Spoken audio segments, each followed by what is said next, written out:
Hello అండి, అందరికీ నమస్కారం.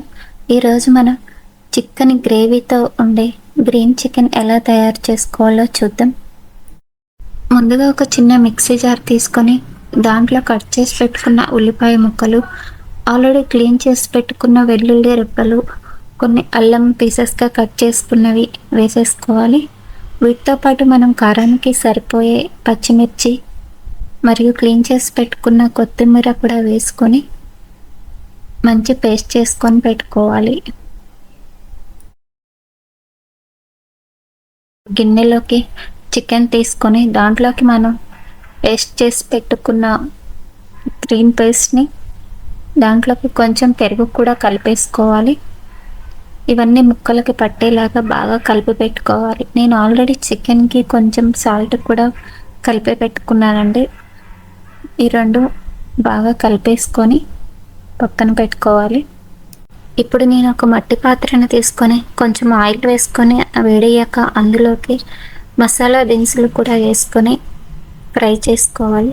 దీనిలోంచి స్మెల్ బాగా వచ్చే వరకు ఫ్రై చేసుకోవాలండి. అప్పుడే కూరకి మంచి టేస్ట్ వస్తుంది. ఇవి మంచిగా ఫ్రై అయ్యాక మనం ఆల్రెడీ సన్నగా కట్ చేసి పెట్టుకున్న ఉల్లిపాయ ముక్కలు కూడా వేసుకోవాలి. ఈ ఉల్లిపాయ ముక్కలు వేసాక కొంచెం సాల్ట్ యాడ్ చేసుకుంటే అవి చక్కగా ఫ్రై అయిపోతాయి. తర్వాత కొంచెం పసుపు కూడా యాడ్ చేసుకోండి. ఒక 1/2 టీ స్పూన్ వరకు పసుపు యాడ్ చేసుకోవాలి. ఈ ముక్కలు బాగా ఫ్రై అయ్యే వరకు కొంచెం మూత పెట్టుకొని మనం ఫ్రై చేసుకోవాలి. పైన ఉన్న మూత తీసేసుకొని ఆనియన్స్ కరెక్ట్గా ఫ్రై అయ్యాక అందులోకి మనం ఆల్రెడీ మ్యారినేట్ చేసి పెట్టుకున్న చికెన్ని వేసి చక్కగా కలిపేసుకోవాలి. ఈ చికెన్ వేసాక కలిపేసుకొని కాసేపు మూత పెట్టుకోవాలండి. మూత పెట్టుకొని ఉడికించుకోవాలి. చికెన్లోంచి ఆల్రెడీ వాటర్ వచ్చేస్తుంది కాబట్టి దీంట్లో ఎక్స్ట్రా వాటర్ కూడా యాడ్ చేయాల్సిన అవసరం లేదు. నేను చికెన్ మ్యారినేట్ చేసి పెట్టుకున్న గిన్నెలో కొంచెం వాటర్ని యాడ్ చేసుకొని ఈ చికెన్కి కలిపేసుకున్నాను. ఇప్పుడు మూత పెట్టుకొని ఇది చికెన్ చక్కగా ఉడికించుకోవాలండి.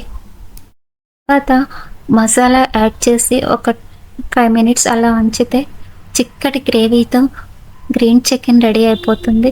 ఇది అన్నంలోకి చపాతీలోకి చాలా బాగుంటుంది. ఈ వీడియో మీకు నచ్చినట్లయితే ప్లీజ్ లైక్ చేయండి, షేర్ చేయండి, సబ్స్క్రైబ్ చేయండి. Thank you for watching.